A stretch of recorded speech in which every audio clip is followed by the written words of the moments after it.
Hello, Parts. Welcome to A Minute with Sir Parts. Thank you very much for watching our video, and this is our second video about A Minute with Sir Parts. So today we're gonna talk about the different activities that you're going to do in order to reach your goal or your purpose in life. So tell me or write in the comment what are the activities that you're going to do in order to um, do your purpose. So, for example, for me, in order for me to share, I need to really study.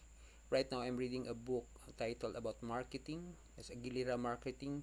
And I also study about mindset mastery, a course um, titled Mindset Mastery, in order for me to help other people. So that's it for today. Thank you very much, and I hope you also comment. Bye, everyone.